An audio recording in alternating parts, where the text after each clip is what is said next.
untuk mengganggu, menghambat, mencuri sebenih firman Tuhan yang kita berikan buat ini. Kami ikat dalam roh, kami patahkan, hancurkan kuasanya, kami buang neraka dalam nama Yesus. Tuhan memberkati benih firman boleh jatuh di tanah yang baik, sehingga tumbuh dengan suburnya, menghasilkan buah yang menyenangkan hatimu. Hanya di dalam nama Tuhan Yesus Kristus kami berdoa. Kita mengatakan, amin. Selamat bagi Tuhan. Shalom. Selamat hari Minggu, selamat pagi, wahai Tuhan. Mari saya mengajak kita untuk buka firman Tuhan bersama-sama dalam Perjanjian Lama, kitab Yeremia pasal 29 ayat 1 sampai 14.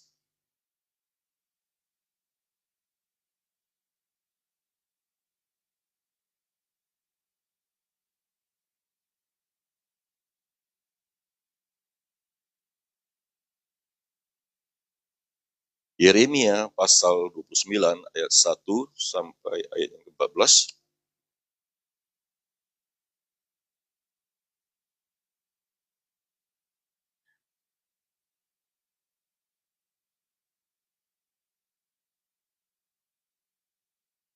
Baik, jika sudah mendapatkannya, mari saya mengundang kita berdiri sebentar, kita angkat Alkitab kita. Katakan saudara saya percaya bahwa Alkitab ini adalah firman Allah. Ketika saya membacanya, ketika saya mendengarkannya, dan saya percaya, maka hidup saya pasti diberkati Tuhan Yesus. Sekarang ini juga. Amin.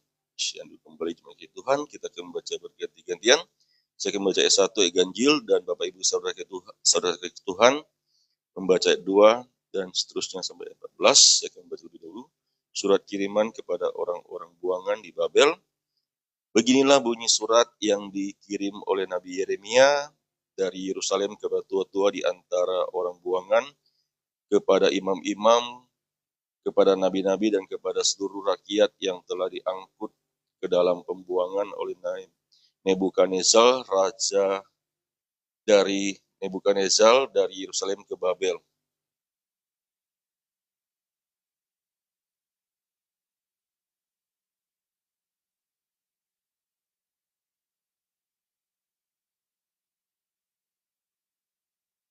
Surat itu dikirim dengan perantaraan Elasa bin Safan dan Gemaya bin Hilkiah yang diutus oleh Zedekiah, Raja Yehuda ke Babel kepada Nebukadnezar, Raja Babel. Bunyinya,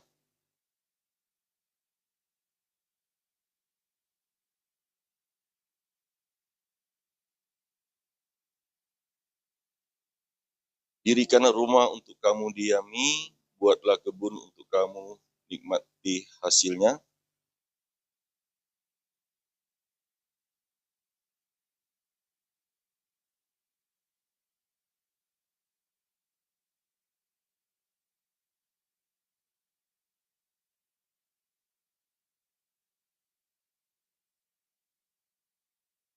Usahakanlah sejahteraan kota kemana aku buang, dan berdoalah untuk kota itu kepada Tuhan, sebab kesejahteraannya adalah kesejahteraanmu.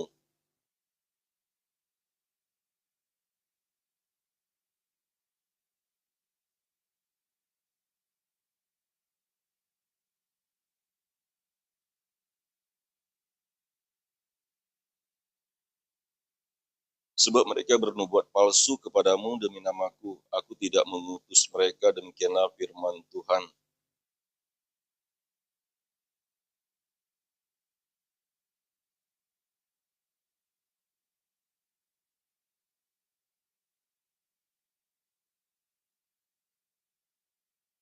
Sebab aku ini mengetahui rancangan-rancangan apa yang ada padaku mengenai kamu, demikianlah firman Tuhan, yaitu rancangan damai sejahtera dan bukan rancangan kecelakaan, untuk memberikan kepadamu hari depan yang penuh harapan.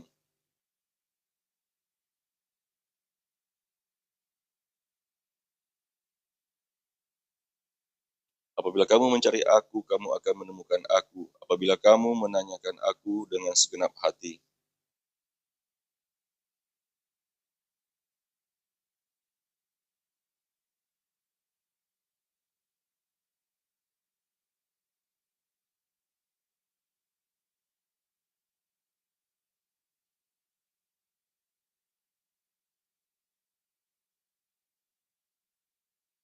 Katakan amin.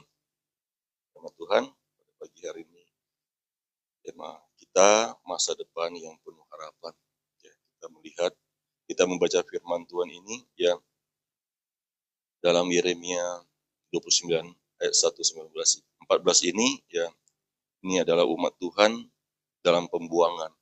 Ya, karena kenapa mereka dalam pembuangan? Ya, karena ketidaktaatan mereka dan pemberontakan mereka kepada Allah, ya, sehingga mereka berada dalam pembuangan. Ya, dan pembuangan ini bukan dengan tiba-tiba, tetapi ya ini terjadi karena mereka telah memberontak kepada Allah itu, ya, yang berkepanjangan.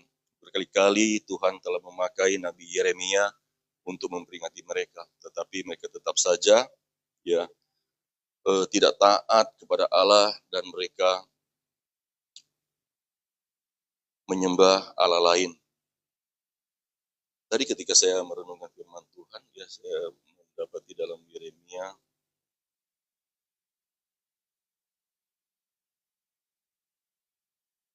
pasal 3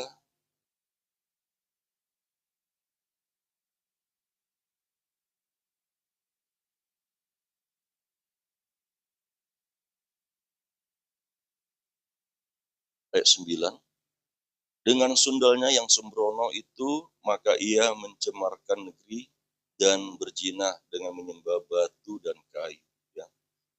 Bangsa suku Yehuda, ya, bangsa Yehuda itu, ya, mereka berzinah, bersundal sembrono, ya, tidak taat kepada Allah, mereka tidak mengikuti Allah dengan setia. Mereka, kata firman Tuhan mengatakan, mereka menyembah batu, ya, dan menyembah kayu yang menjadi Allah mereka. Dan kalau kita melihat lagi dalam Yeremia pasal 9,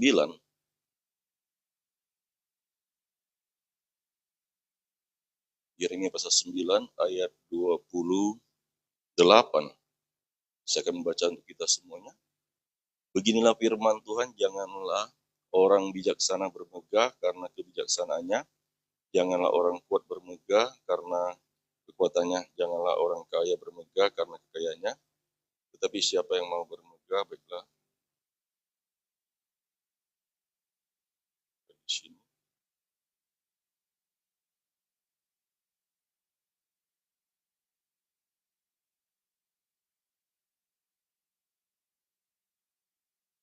Ya.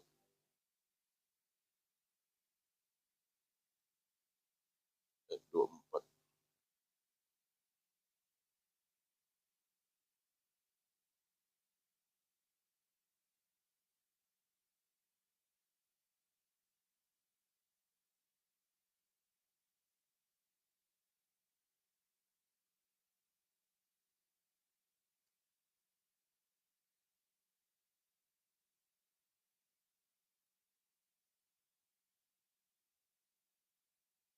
Oh ya, maaf. Yeremia pasal 7 ayat 29 sampai 32, saya membaca untuk kita semuanya. Cukurlah rambut kepalamu dan buanglah, angkatlah ratapan di atas bukit-bukit gundul, sebab Tuhan telah menolak dan membuang bangsa yang kena murkanya. Ya, di sini bahwa Tuhan menolak dan membuang bangsa yang kena murkanya. Kenapa Tuhan menolak dan membuang bangsa yang tidak taat dan berontak terhadap Allah? Ayat 30 sangat jelas kita melihat, sungguh orang Yehuda telah melakukan apa yang jahat di mataku. Demikianlah firman Tuhan, telah menempatkan dewa-dewa mereka yang menjijikkan di rumah yang atasnya namaku diserukan, ini untuk menajiskannya. Ayat 31, mereka telah mendirikan bukit pengorbanan yang namanya Tofet di lembah Ben Hinnom untuk membakar anak-anak lelaki dan perempuan, suatu hal yang tidak pernah kuperintahkan dan yang tidak pernah timbul dalam hatiku.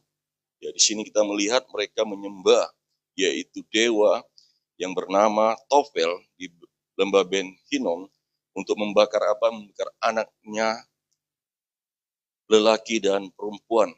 Ya, yang suatu hal yang tidak pernah Allah menyuruh. Ya, tetapi mereka melakukan itu. Ya, kita dengar aja mengerikan. ya, harus menyembah dewa, ya, yang apa untuk mengorbankan anaknya laki-laki dan anak perempuan untuk dibakar, ya. Oleh sebab itu Tuhan sangat murka, ya, Tuhan sangat marah.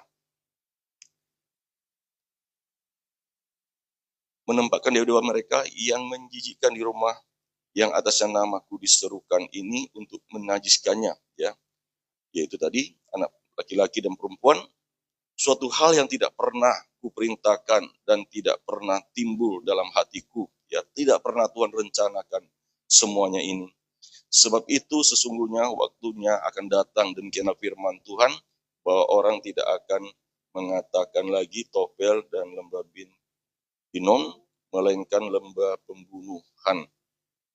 Orang akan menguburkan mayat di Tofel karena kekurangan tempat. Jadi inilah awal mula yang mereka memberontak terhadap Allah, mereka tidak setia kepada Allah, mereka menyembah ilah-ilah lain.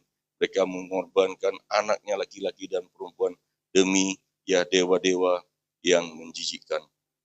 Ya, kita melihat sampai sekarang, ya, masih sering terjadi. Kita melihat, ya, ada satu keluarga yang pernah kami layani, ya, mereka untuk mendapatkan kekayaan mereka ke Gunung Kawi, ya, untuk minta jimat.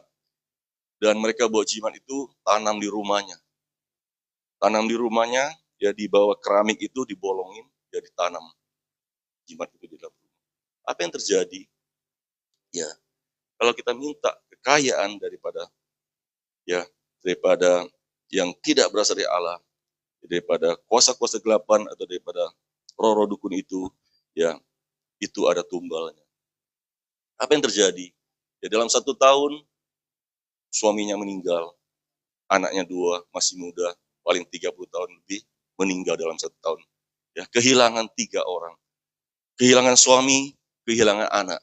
Ya, jadi itulah kalau kita minta daripada, ya, dewa-dewa kepada kuasa-kuasa gelapan itu ada tumbalnya. Ya, seperti bangsa Yehuda melakukan, mereka mengorbankan anaknya laki-laki, mengorbankan anaknya perempuan. Ya, saya juga salah satu, ya, pelaku dulu, ya, tidak setia kepada Tuhan karena memang dilahirkan bukan percaya kepada Tuhan, ya. Dan saya juga pernah juga, ya, meminta jimat atau pelaris daripada dukun, daripada kuasa-kuasa gelapan, ya, sehingga mengakibatkan saya kena tumbalnya, saya kena gagal ginjal, ya, hampir meninggal. Ya, tetapi puji nama Tuhan, ya, di tengah-tengah saya dalam penderitaan sakit gagal ginjal, ternyata Allah masih mempeduli kepada saya.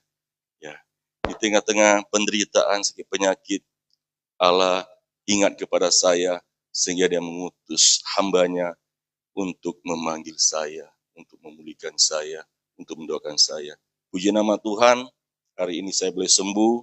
Saya percaya ini semua karena anugerah Tuhan dan kebaikan Tuhan. Kita kembali kepada Yeremia pasal 29 ayat 1. Beginilah bunyi surat yang dikirim oleh Nabi Yeremia dari Yerusalem kepada tua-tua di antara orang buangan, kepada imam-imam, kepada nabi-nabi, dan kepada seluruh rakyat yang telah diangkut ke dalam pembuangan oleh Nebukadnezar dari Yerusalem ke Babel. Kita melihat di sini yang diangkut, ya, yang dibawa ke pembuangan atau ke Babel, ya. Di sini kita melihat lengkap, ya, bahwa dikatakan firman Tuhan bahwa ada tua-tua di antara orang buangan. Terus kepada imam-imam, kepada nabi-nabi, dan kepada seluruh rakyat yang telah diangkut ke dalam pembuangan. Ya, jadi di sini kita melihat bahwa Tuhan tidak memandang muka. Ya, sekalipun engkau pendeta, kalau engkau berbuat jahat, maka engkau menerima akibatnya. Ya, di sini kita melihat bahwa ada imam-imam, ada nabi-nabi, ya, ada tua-tua, ada rakyat, semua diangkut dalam pembuangan. Karena apa? Karena kita melihat bahwa apa? Bahwa ada nabi-nabi yang bernubuat, ya, yang tidak pernah diperintahkan Allah, tetapi nabi-nabi itu adalah nabi-nabi yang bernubuat palsu. Dan ayat 9 mengatakan, sebab mereka bernubuat palsu kepadamu demi namaku, aku tidak mengutus mereka. Demikianlah firman Tuhan. Ada nabi yang bernubuat palsu, yang tidak diutus Tuhan, yang tidak disuruh oleh Tuhan. Karena apa? ingin cepat atau ingin instan. Ya, kalau kita baca dalam Yeremia pasal 28 ayat 1, dalam tahun itu juga pada permulaan pemerintahan Zedekia, Raja Yehuda, dalam bulan yang kelima, tahun yang keempat, berkatalah Nabi Hananya bin Azur yang berasal dari Gibeon itu kepadaku di rumah Tuhan, di depan mata imam-imam dan seluruh rakyat. Beginilah firman Tuhan semesta alam, Allah Israel, aku akan mematahkan kuk Raja Babel itu dalam 2 tahun ini aku akan mengembalikan ke tempat ini segala perkakas rumah Tuhan yang telah diambil dari tempat ini oleh Nebukadnezar Raja Babel dan yang telah diangkutnya ke Babel. Di sini Nabi Hananya bin Azur ya bernubuat mengatakan, beginilah firman Tuhan semesta alam Allah Israel, aku telah mematahkan kuk Raja Babel itu ya 2 tahun. 2 tahun lagi nubuatnya bahwa akan pemulihan terjadi. Tetapi benarkah demikian? Ya, tidak. Karena apa? Tuhan tidak pernah mengutus Nabi Hananya ini. Ya. Yang ada kalau kita melihat dalam Yeremia pasal 29 ayat 10, sebab beginilah firman Tuhan, apabila telah genap 70 tahun bagi Babel, barulah aku memperhatikan kamu. Aku akan menepati janjiku itu kepadamu dengan mengembalikan kamu ke tempat ini. Ya, yang benar adalah 70 tahun. Ya, jadi ada waktu Tuhan. Ada waktu Tuhan. Ya, di sini kalau kita baca firman Tuhan, kita melihat sebenarnya umat Tuhan dibuang ini, ya, sebenarnya Tuhan sedang membentuk umatnya. Ya, Tuhan mau mendisiplinkan mereka. Jadi nggak bisa, kalau namanya pembentukan itu tidak bisa terlalu cepat. Ya, tetap harus ikut prosedur Tuhan atau waktunya Tuhan. Itu pasti tepat. Berapa kali saya mendoakan orang yang mengalami alergi kulit, ya, ada masalah di kulit, dan saya tanya kepada Tuhan, kenapa? Karena beberapa kali saya doakannya itu ya tanda kutip kayaknya nggak sembuh seperti itu. Ya, biasanya kalau saya doakan orang sakit itu kebanyakan cepat sekali sembuhnya. Dan saya tanya kepada Tuhan, Tuhan, kenapa belum sembuh? Saya bilang. Dan Tuhan beritahu kepada saya. Dan ketika Tuhan beritahu kepada saya tertawa. Ya, saya senyum. Saya senang. Karena apa? Tuhan bilang, belum waktunya saya menyembuhkan dia. Ya, karena apa? Saya sedang proses. Ya, saya sedang proses ibu ini. Ya, 2 orang ibu yang saya layani. Saya sedang proses dia. Belum waktunya Tuhan bilang. Ya. Jadi ada waktu yang Tuhan proses, ya, bahwa Tuhan belum menyembuhkan dia. Ya. Jadi saya teringat, ya mungkin hidup saya pribadi, ya saya waktu gagal ginjal saya tidak didoakan langsung sembuh. Tetapi saya juga melalui proses. Ya, seandainya saya didoakan langsung sembuh juga, mungkin hari ini saya tidak jadi hamba Tuhan. Ya, atau saya bisa bilang terima kasih Tuhan Yesus, saya sudah sembuh, saya bisa kembali mungkin kepada kepercayaan lama saya. Ya, tetapi melalui proses ya 7 tahun saya gagal ginjal dan 3,5 tahun saya belum memasuki kepercayaan lama, dan 3,5 tahun saya mengikuti jalan Tuhan dan saya benar-benar disembuhkan oleh Tuhan Yesus. Ya, 3,5 tahun saya diproses oleh Tuhan. 3,5 tahun saya tiap hari mencari Tuhan. Ya, saya terus membaca firman Tuhan sehingga saya tahu bahwa kalau kita sungguh-sungguh percaya pada Tuhan, apapun sakit penyakit kita, pasti Tuhan mampu sembuhkan. Apapun masalah persoalan kita, pergumulan kita, ketika kita sungguh-sungguh mencari Tuhan, kita mengerti kehendak Tuhan, maka masa persoalan kita, pergumulan kita, pasti Tuhan sanggup memulihkan, menyembuhkan kita. Jadi di sini kita melihat ya bahwa Tuhan sedang memproses mereka. Tuhan mengizinkan mereka ya dalam pembuangan itu. Di dalam pembuangan itu ya di tanah orang asing, ya bukan di negeri mereka, bukan di negeri tanah tempat perjanjian kepada Allah, tetapi di tempat asing itu enggak enak. yang nggak nyaman. Karena apa? Mereka pasti merasa tertekan, ya. Mereka pasti merasa apa? Tidak damai sejahtera karena di tempat asing ya mereka ditindas, ya. Kalau kita baca dalam Yeremia pasal 30 ayat 3, sebab sesungguhnya waktunya akan datang, demikianlah firman Tuhan, bahwa aku akan memulihkan keadaan umatku Israel dan Yehuda, firman Tuhan. Dan aku akan mengembalikan mereka ke negeri yang telah kucerai-berai, yang telah kuberikan kepada nenek moyang mereka, dan akan memilikinya. Ayat 5, sungguh beginilah firman Tuhan, telah kami dengar jerit kegentaran, kedahsyatan, dan tidak ada damai. Ya, di sini firman Tuhan mengatakan, sungguh beginilah firman Tuhan, telah kami dengar jerit kegentaran, kedahsyatan, dan tidak ada damai. Ya, mereka mengalami kegentaran, mereka berjerit, ya, yang kedahsyatan dan tidak ada damai, kata firman Tuhan. Dan ternyata kita melihat bahwa mereka di sana juga tidak ada rumah, tidak ada tempat tinggal, ya, tidak ada kebun sendiri, ya. Kalau kita sekarang tidak ada usaha sendiri seperti ini, ya. Mereka menumpang di tempat, mereka tertawan, ya, di negeri asing. Dan Tuhan kita itu memang baik, ya. Tuhan itu kita tuh panjang, sabar, kasihnya, dan memang baik. Dia selalu memperhatikan umatnya, ya. Sehingga kita melihat di sini ayat 2, Yeremia 29 ayat 2, itu terjadi sesudah Raja Yekonya beserta ibu suri, pegawai-pegawai istana, pemuka-pemuka Yehuda dan Yerusalem, tukang dan pandai besi telah keluar dari Yerusalem. Surat itu dikirim dengan perantaran Elasa bin Safan dan Gemaria bin Hilkiah yang diutus oleh Zedekiah, Raja Yehuda ke Babel, kepada Nebukadnezar, Raja Babel. Bunyinya, ayat 4, beginilah firman Tuhan semesta alam, Allah Israel, kepada semua orang buangan yang diangkut ke dalam pembuangan dari Yerusalem ke Babel.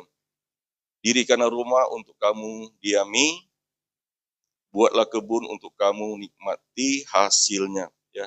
Jadi mereka tidak punya rumah, mereka tidak punya kebun, tidak punya ladang, tetapi Tuhan menyuruh Nabi Yeremia untuk mengirimkan surat kepada Raja Nebukadnezar, Raja Babel, untuk supaya apa? Supaya umat Tuhan mereka boleh mendirikan rumah di sana untuk mereka diam. Ya. Dan apalagi untuk mereka buat kebun supaya mereka bisa menikmati hasilnya. Ya, Tuhan itu sungguh baik, ya, luar biasa. Di negeri asing pun Tuhan bisa membuat, ya, suatu perkara mungkin yang tidak diizinkan, tapi Tuhan membuat, ya, mereka bisa, yaitu mengirimkan surat melalui Nabi Yeremia, surat kepada Raja Nebukadnezar, sehingga mereka mendirikan rumah, bahkan membuat kebun, ya, untuk mereka hasilnya. Ya, jadi kita membutuhkan rumah, ya. Kita percaya bahwa Tuhan akan memberikan kita rumah. Amin. Ya, itu doa juga Pak Rudi sama Bu Ani yang sering berdoa, ya, bahwa minta rumah kepada Tuhan. Ya. Kalau dahulu Tuhan memperhatikan umat bangsa yang berontak terhadap Allah, Tuhan memperhatikan. Tapi kalau kita sekarang kita tanya kepada Tuhan, kita percaya Tuhan juga akan memberikan kepada kita rumah. Amin. Ya. Dan bahkan di sini mengatakan, buatlah kebun untuk kamu dinikmati hasilnya. Ya, kita melihat jemaat kita di tempat, mereka sangat diberkati Tuhan dalam perkebunan mereka dan ladang mereka. Ya, mereka sangat menikmati hasilnya. Bahkan kita yang di Batam, di Aku Tahu Center ini juga menikmati hasilnya. Ya, kita bisa menghasilnya dari kebun mereka yang mereka bagikan kepada kita. Ya, jadi di sini juga Tuhan mau supaya apa? Kita bekerja. Ya, kita punya usaha, punya kerja sendiri. Ya. Karena apa? Melalui usaha, melalui, ya, zaman itu, waktu itu ya mereka kebun. Tapi di sini sekarang kita mungkin usaha. Ya, kalau Sina Pastor mengatakan mulai dari apa? Mulai dibuka lontong sayur. Ya, mulai dibuka lontong sayur saja, ya, Tuhan juga bisa bekerja memberkati kita. Ya, Bu Ayen, kapan mulai? Ya kan, buka kosmetik. Ya, sebenarnya ada nubuatan ya untuk buka kosmetik sebenarnya. Ya, tetapi mungkin belum punya keberanian lagi ya, atau masih ragu lagi seperti itu ya. Jadi kalau kita membuka ya usaha, kita percaya bahwa melalui wadah itu ya Tuhan akan membuat kita berhasil. Percaya saja ya. Seperti usaha kami ya, waktu awal mulanya kami merintis memang nggak gampang ya, banyak sekali tantangan ya dan ujian. Karena apa? Kami buka usaha itu ya, beberapa tahun kami mengalami namanya ya mungkin nggak sanggup menutupi setiap keperluan kami. Tetapi berjalan bersama Tuhan, ya Tuhan selalu mencukupkan. Ya, sampai berjalan sampai hari ini, ya kami sudah punya langganan dan boleh berjalan hari ini, ya semua karena campuran tangan Tuhan, kebaikan Tuhan. Ya, bukan kemampuan kami, bukan kehebatan kami, tetapi itu semua karena anugerah Tuhan. Karena apa? Ya kalau rancangan kami atau pikiran kami secara logika, mungkin kami sudah mau menyerah, ya mungkin tidak mau teruskan di usaha ini. Ya, mungkin cari usaha lain lagi, yang membuka usaha yang lagi yang lebih mantap mungkin seperti ini. Tetapi bahwa pikiran kita belum tentu benar. Ya, yang kita rancang belum tentu benar. Tetapi kalau Tuhan yang rancang itu, ya itu pasti benar. Rancangan Tuhan itu adalah rancangan penuh damai sejahtera. Ya, rancangan penuh dengan damai sejahtera. Jadi, kalau kami buka usaha ini karena kami berdoa tanya kepada Tuhan, ya Tuhan menunjukkan kepada kami usaha ini, maka kami percaya bahwa Tuhan membawa kami untuk mengerjakan usaha ini, maka Tuhan juga sendiri akan membuat berhasil usaha ini.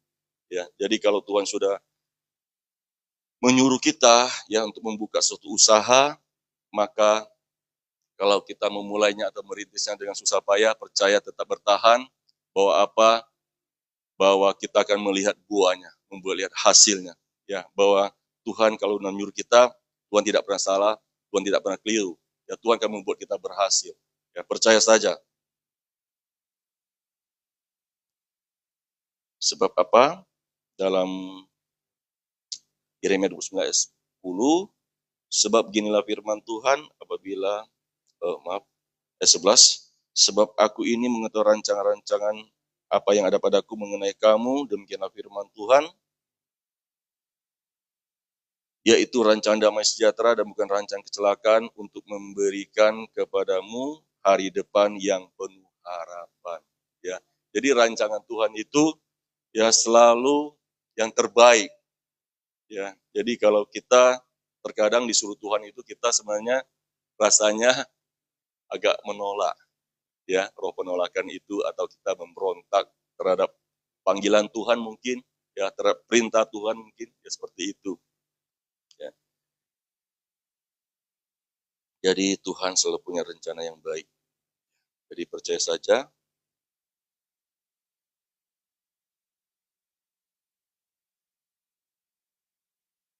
karena Tuhan tidak mau ya kita diperdaya oleh manusia.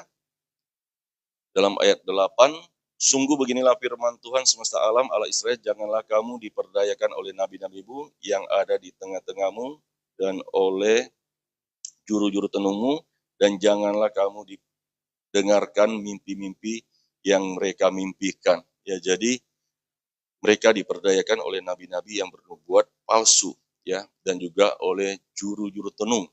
Ya, jadi di sini firman Tuhan mengajarkan kita bahwa Tuhan itu harus menjadi titik center kita.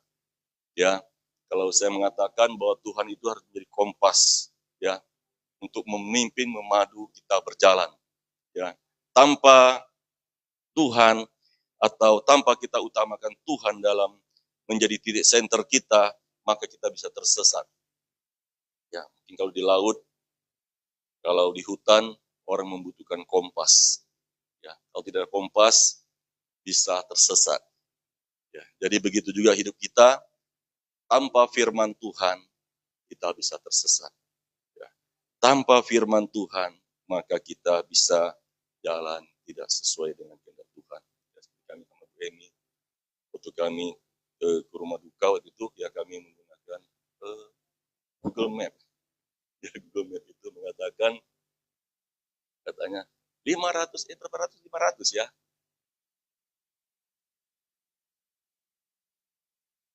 Iya.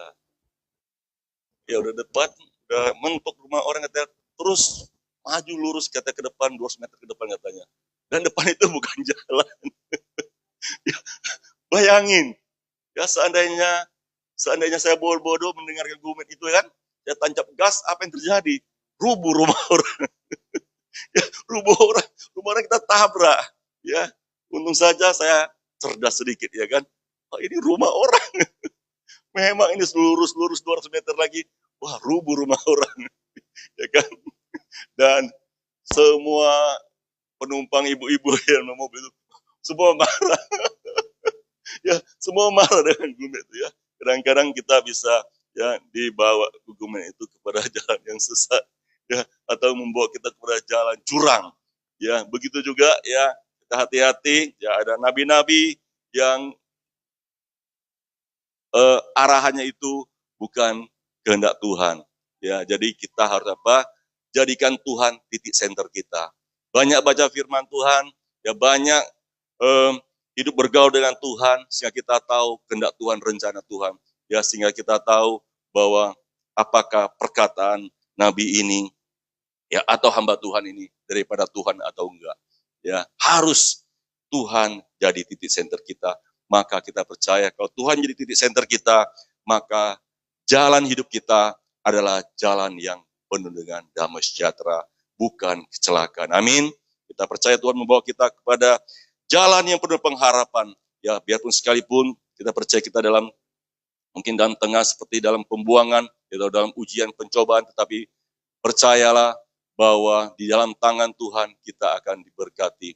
Ya, saya memberi sebuah ilustrasi, ya mungkin perajin tangan pembuat emas.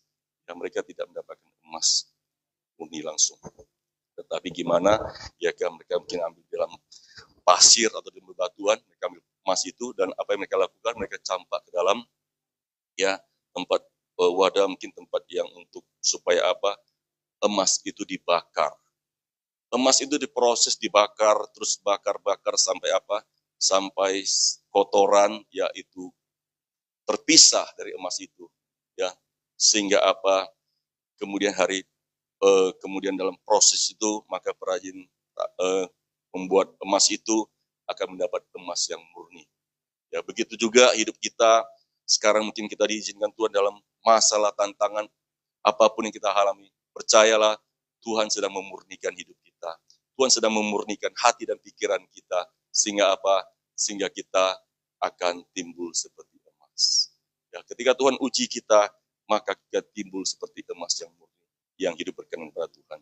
Ya, jadi percaya saja kepada janji Tuhan. Ya, untuk menutupnya saya membaca sekali firman Tuhan dalam ayat 11 sampai 14. Sebab aku ini mengetahui rancangan-rancangan apa yang ada padaku mengenai kamu.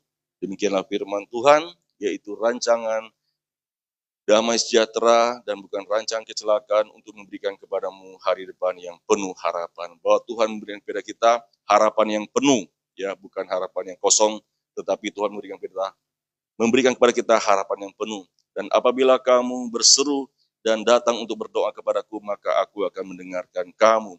Ketika kita sudah diproses oleh Tuhan, kita sudah dimurnikan oleh Tuhan, maka kita berdoa dan berseru kepada Tuhan, Tuhan mendengarkan doa kita. Ketika saya selidiki firman Tuhan ini, saya tanya Google, ya, ChatGPT, saya tanya, apakah di antara orang buangan itu ada yang berhasil? Ya, orang buangan itu apakah mereka nanti ada yang berhasil? Dan ternyata ada banyak yang berhasil di tempat pembuangan itu. Siapa? Daniel. Ya, Daniel, dia tidak kehilangan imannya ketika dipaksa ya untuk menyembah patung, ya, menyembah dewa, tapi dia tidak kehilangan imannya. Dia tetap berdoa, berlutut kepada Tuhan 1 hari 3 kali. Dia berdoa, ya, dia berdoa kepada Tuhan, dan Tuhan mendengarkan doanya ketika ya Tuhan melepaskan Daniel dari gua singa. Ya, siapa lagi? Sadrak, Mesak, Abednego. ya mereka juga ya tidak menajiskan diri dengan makanan raja, ya, dan mereka dicampak ke dalam perapian, ya, dan mereka juga berhasil, ya, bahkan Yehezkiel, bahkan Mordekai Ratu Estel yang kemudian memang sudah runtuh, tetapi mereka adalah bagian daripada pembuangan, ya, semua mereka berhasil diberkati Tuhan, ya, jadi masih ada kesempatan bahwa asalkan kita mau kembali kepada Tuhan, kepada jalan Tuhan, kita mau setia kepada Tuhan, maka kita percaya Tuhan akan membuat kita berhasil. Ya, Daniel diangkat dapat jabatan tinggi, ya bahkan di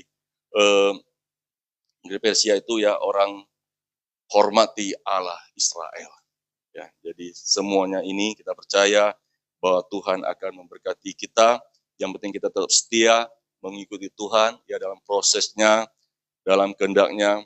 Ya, terkadang kita ingin cepat, tetapi percayalah waktu Tuhan ada yang terbaik.